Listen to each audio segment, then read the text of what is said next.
is the strongest person in a respective anime universe? If I asked you who the strongest person in Naruto was, a lot of you would probably say Naruto. I mean, the show is named after him, right? If I asked you who the strongest person was in Dragon Ball, you'd probably say Goku, because he's the main character, right? If I asked you who the strongest person in One Punch Man was, you would probably say Saitama, because he is the main character, right? But in all three of those circumstances, unfortunately, as it currently stands, you would be incorrect. Because if there's one thing that shonen anime, and especially long-running shonen anime, are really good at doing, it's making sure that the MC is never truly the strongest person in the universe. In Naruto is not the strongest person, definitely not now. In fact, he's never been the strongest person in the universe, as there's always been the impending, looming threat of higher and higher level Otsutsuki out there in the universe looking for Earth. And while Naruto is able to rise to the occasion to battle a couple of these Otsutsuki, we still haven't even scratched the surface of Shiba yet. In Dragon Ball, even though Goku was able to battle against the likes of Beerus and Golden Frieza and Hit, Zeno still exists. And in One Punch Man, even though we've seen Saitama go toe-to-toe with fully monsterized cosmic fear mode, Garo was able to emulate his own power and use it against Saitama. Garo was only using a limited amount of power given to him by God. See, the line that runs through all three of these examples is that God in this universe is always the most powerful. And this trope exists in way more anime than just the three I've listed, with shows like Fullmetal Alchemist Brotherhood also existing in this trope. While a lot of shonen anime will create this figurehead and then make them an impossible goal to reach, always existing as the zenith of power in the universe, some anime will decide to make this god the final boss, which is probably the direction that Boruto and One Punch Man are heading. But what if the strongest person in the universe wasn't an enemy? What if the strongest person in the universe was just kind of there? A corpse with no arms, legs, or heart, cast into a stone, but still omnipotent. A god that allowed itself to be maimed and didn't fight back. A god the death of which is the sole motivation of two of the most important bad guys in anime history. Well, that would be the case in Bleach, because Bleach also falls into the trope of creating an entity that Ichigo, the main character, could truly never be more powerful than. And that entity in the Bleach universe is known as the Soul King. And now, with Bleach 1000 Year Blood War Arc Part 2 kicking off, the Soul King is gonna become something you hear a lot of people talking about. See, previously in the Bleach anime that ended in 2013, we had heard the Soul King's name a couple of times. Most specifically when Aizen was saying he needed to create an Okin to go to the Soul King Palace in order to cut down what he deemed a corpse. And while obviously Aizen never gets to build his Okin and therefore never gets to the Soul King Palace, getting to the Soul King Palace is basically what Part 2 of 1000 Year Blood War Arc is gonna be about. And thus, the Soul King is about to become a very large mainstay in the 1000 Year Blood War Arc lore. However, unfortunately for all the Bleach fans who are only gonna be watching 1000 Year Blood War Arc, you won't know that Tite Kubo was unfortunately rushed into his ending of Bleach. His producers and editors saw a waning number in the amount of people reading Bleach and therefore forced him to finish the story. Therefore, a lot of the information that we understand about the Soul King has actually been given to us from outside of the manga, which could leave some viewers of 1000 Year Blood War Arc a little bit confused on what the Soul King is and how it plays into the history of Bleach. And since clearing up confusion is my job, today we're going to be talking about the Soul King, the god of the Bleach universe, the strongest entity by far in a way. What it is, what its powers are, and why Yaohaba wants to kill it. And hopefully by the end of today's video, you'll understand the 1000 Year Blood War Arc lore as well as you possibly can in order to make yourself as suited and as ready for Part 2 of 1000 Year Blood War Arc as possible. So with no further ado, let's get into the Soul King Explained. But before we get to explaining anything, guys, please, for me, like this video, subscribe to the page, and hit that noti bell. And if you like the idea of me explaining things in anime, then you're gonna love my anime podcast, Otaku's Anonymous, where me and Danny Mata break down everything that happened in anime this week. It's available on YouTube, Spotify, and Apple Podcasts. We just interviewed Toph's voice actress from Avatar: The Last Airbender in a 2-hour incredible interview. If you guys wanna see that, I'd recommend going to watch it. So, God. What does he look like? Is he a man with a flowing beard? Is he a faceless entity? Is he everything, everywhere, all at once? Different anime have different approach on how they want to approach the concept of God, with my personal favorite being Truth from Fullmetal Alchemist Brotherhood. However, the Soul King is definitely a close second. See, the Soul King is one of the most enigmatic representations of God in anime. See, the Soul King is the creator of everything. The creator of the Soul Society, the human world, and Hueco Mundo. He also serves as the scale that balances these three worlds simultaneously, which allows for the soul cycle system that keeps balance in the Bleach universe, which is hollows are purified so they can go to the Soul Society so souls can go back to the human world, as opposed to destroying hollows and therefore killing their souls and not allowing them to go back to the Soul Society, causing the scales to tip. It is the Soul King's very presence that allows for this cycle to continue. The Soul King is also, though, ironically, the source of the power used by the Quincy, as all reishi and any reishi absorption comes from his power. But even one step further than this, it is also fragments of his body that allow humans to turn into Fullbringers. Now, unfortunately, none of the information I just told you is available in Bleach's manga. Both the information that the Soul King's body is how humans become Fullbringers and that the Soul King is responsible for all of the power generated by the Quincy come from a Bleach novel known as Can't Fear Your Own World, where essentially Tite Kubo gave us the lore rundown on everything Soul King and why Yahuaba was trying to kill him in the first place. And while technically all four of these novels happen after the conclusion of the 1,000-year Blood War arc, they're supposed to essentially act as a cleanup for everything that Tite Kubo had to skip. They also focus on Shuhei Hisagi. The guy was 69 on his face, so if you like him, I'd recommend reading them. And pretty much everything I'm going to be telling you today about the history of the Soul King comes from these books, which are canon, mind you. And in these books, Ichibei, the leader of Squad Zero, the high priest of the true name, pretty much the strongest Soul Reaper in existence, tells us the story of how the Soul King came to be. See, 1 million years prior to the events of the 1,000-year Blood War arc, the entirety of existence was just one world, not the three that we currently know. And this one world was not great. See, this one world was overrun by hollows that attacked and killed all of the citizens of this one world. It's essentially what Yahuaba is trying to accomplish now, bringing all three of the worlds back into one. However, these hollows that terrified the citizens of this planet were only just that. Hollows. The standard hollows that Ichiko and Rukia deal with in the beginning of Bleach. Not Gillians or Athukas or Vastolordes, just hollows. However, as time progressed, that changed. And what happens when hundreds of hollows become one hollow? They become a Menos class hollow. What happens when a hole left in a hollow's heart is so big that the souls of humans can't fill it, and thus this hollow begins to consume other hollows. And as this hollow begins to consume more and more hollows, it slowly but surely becomes a Menos level hollow. And ironically, these hollows that need to consume other hollows to fill the hole in their heart are attracted to each other, which leads to massive interdevouring of high-level hollows eating other high-level hollows, until eventually a Menos Grande is created. Now, a Menos Grande is the weakest form of a Menos level hollow. Once a hollow has achieved Menos level, they can go on to become a Gillian or an Athukas or a Vastolorde. And this is what was starting to happen in the single primordial world. However, when this happened, the Soul King was born. See, it appeared as though the Soul King was born because this singular world was rejecting the idea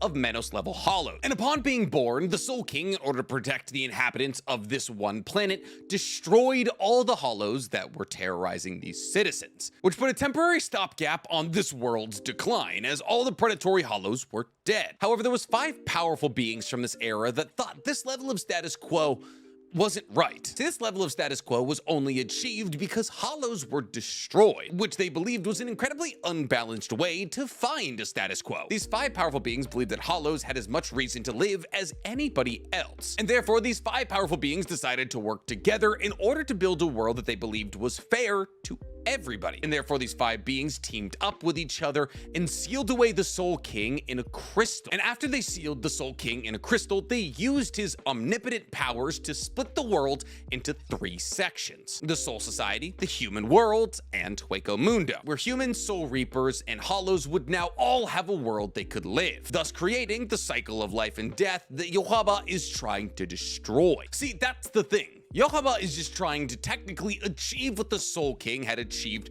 1,000,000 years ago. Yahuaba just wants to turn the world back to that single primordial world where he, using the power of the Soul King, can destroy all hollows to achieve status quo. And by breaking down the barriers between all 3 worlds, all 3 of those worlds would come back into one. Though this does technically sound fine if you consider the hollows monsters who eat humans, the resulting turmoil of these 3 worlds smashing into each other would kill millions of people. But these 5 entities that decided to split the world into 3 weren't satisfied with just pushing the Soul King into a crystal. Even though the Soul King did not resist being placed in this crystal, which by the way, he absolutely had the power to, he is omnipotent. Anything he wants to happen will happen. The five beings decided to essentially mutilate the Soul King, tearing off his arms, his legs, his heart, and his organs, leaving the Soul King in a suspended state of agony and death for 1,000,000+ years. And what's more, every piece of flesh cut from the Soul King is later used to create some of the most powerful weapons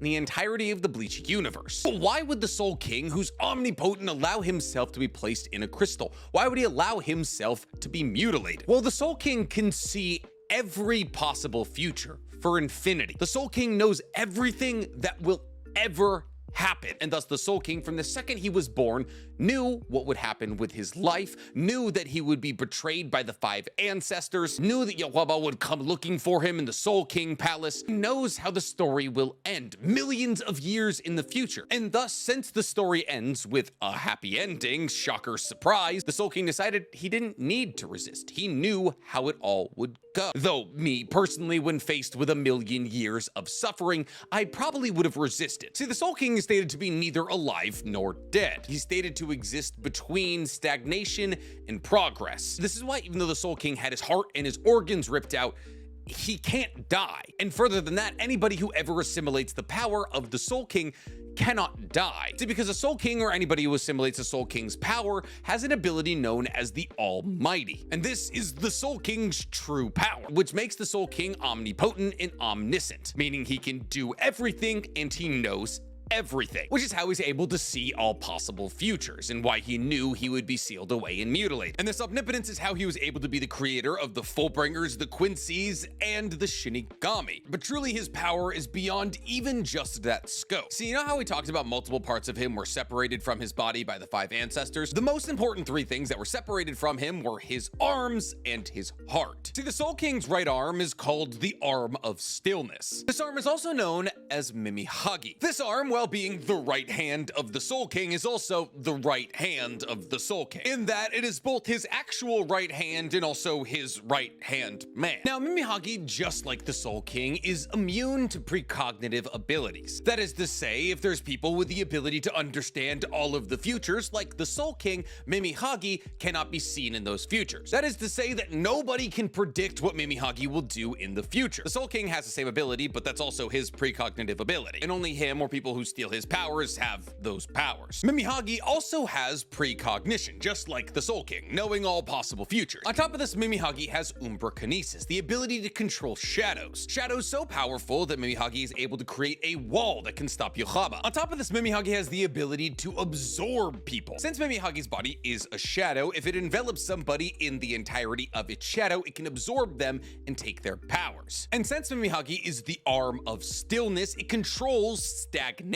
That is to say that Mimihagi is able to stop growth, development, progress, or change. It can, in essence, stop anything that is trying to change from changing. And as an entity of stillness, Mimihagi is able to stop any illness in somebody's body, so long as you offer Mimihagi something. So let's say you had a degenerative neurodisease. If you offered Mimihagi your degenerating brain, you would actually continue to live. And while obviously that sounds counterintuitive, those who give up infected or diseased body parts to Mimihagi get a life extension, as well as ridding themselves of those infected body parts. But you can take it one step further than this. You can actually give your entire body to Mimihagi in a ritual known as Kamikake. This ritual allows somebody who's had a part of their body taken by Mimihagi to offer up the rest of their body to become a vessel for Mimihagi and the right-hand man of the Soul King. Now, the reason that Mimihagi needs a vessel is because technically Mimihagi is just reishi, and therefore this reishi takes over somebody's body and gives Mimihagi actual tangible form. Now, the Soul King's other arm, his left arm, is the opposite of stagnation. It's progress. Specifically, its name is Pernida Parnkas, but for our sake, we're going to be calling it Pernida. Now, Pernida is in a bit of a different circumstance than the right arm of stagnation. See, Pernida is actually a member of the Vanreich, a Sternritter with the letter C for the compulsory, and this Sternritter is one of Yahaba's imperial guards, or royal royal guards, a member of his Schutzstaffel. Boy, do I love oscillating between Japanese, French, and German. Yahaba is Yiddish. See, Pernida actually never had any abilities bestowed onto them by Yahaba. That was until they were Quincy's for a long amount of time and joined the royal guard. It was after that point that Yahaba gave them a letter or a schrift in recognition of their power and their willingness to fight for his cause. Now, as the left hand of the Soul King, Pernida is one of the strongest enemies in Bleach. See, Pernida is able to control evolution, aka the enhancement of it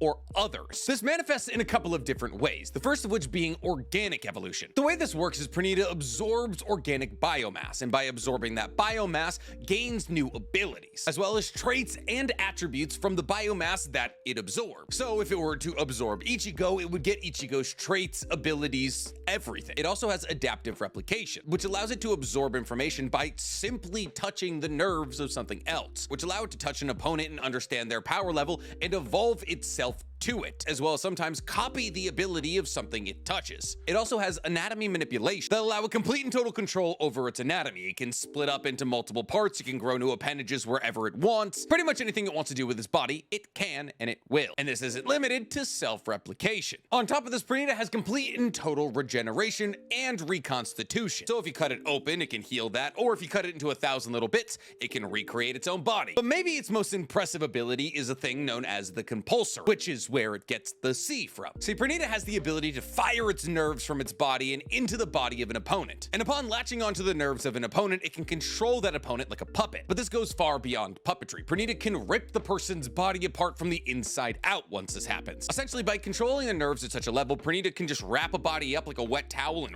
wring it out. But you'll have to remember, this massive hand is also a Quincy, and therefore, this massive hand that is the left hand of the entity that created the universe has a spirit weapon, Helig Bogen, which is the giant Quincy bow that allows them to fire reishi arrows. However, Pernida also has an upgrade to this, Helig Fiel, which is an upgraded version of the arrow that allows Pernida to add their nerves to the arrow, and therefore, should that arrow make contact, the compulsory can begin. It also allows Pernida to move the arrow should it miss. The last important item that was removed from the Soul King was his heart. Just like with Pernida, the Soul King's heart is now a Sternritter, specifically Gerard Valkyrie, known as M, the Miracle, which is most definitely his most impressive ability, the Miracle, that is. See, in Gerard's case, the M for the Miracle was simply a title bestowed upon him by Yaraba. See, Gerard has the ability to make miracles a reality. See, Gerard has the ability to give form to the thoughts, hopes, and dreams of himself and those around him, with a built-in caveat that the less likely people believe that miracle is, the more likely his power will make it happen. So if I thought, there's no way Nico Robin will teleport to this world and fall in love with me, there's a good chance it would happen. Therefore, the more impossible the odds seem, the higher the chance the miracle occurs. Therefore, whenever Gerard looks like he's down and out, the miracle will probably save him. So if Gerard feels as though he's in a battle that he has no chance of winning, the miracle will make him powerful enough to win. On top of this, Gerard is able to convert the fear of those he's fighting into strength. Let's say hypothetically I cut off Gerard's leg, but I see the miracle has brought back his leg, and I'm like, oh my god, How do you kill this dude? the fear and the damage that I imposed onto Gerard would actually make him stronger and bigger and faster, and he will continue to grow in size and might until eventually he is flicking away Bankai like they are bugs, until simply his breath is enough to blow Gote 13 captains away. On top of this, hope also makes him stronger, as Gerard can infuse the hopes of his allies into his spirit weapon, the Hofnung, which is a nigh unbreakable weapon that reflects any damage onto the caster. So not only can you not penetrate through this spirit weapon if you try to attack him, and he reflects it with his spirit weapon, the damage coming back to you. And that's not mentioning the fact that he is also a Quincy, and therefore also has access to the Quincy bow. And as the Sternritter, he also has a Quincy Volstandig, which allows him to super boost his size, speed, stamina, defenses, pretty much everything, until he is thousands of feet tall and pretty much unkillable. Now, outside of the two arms of the Soul King and the heart, there are other important things that got separated from the Soul King, like the Saketsu, which for those of you who have been paying attention, you'll know is the chain of fate. The chain that keeps a human bound to their spirit. And should that chain be severed, the chain that slowly gets eaten away until that human becomes a hollow, with a hole where that chain was once connected. The Soul King Saketsu was bound to a Fullbringer by the name of Ora Mishibane. But Ora is actually not all that unique in this, because as we learned from the Bleach novels, Can't Fear Your Own World, any human who's ever become a Fullbringer has actually got a part of the Soul King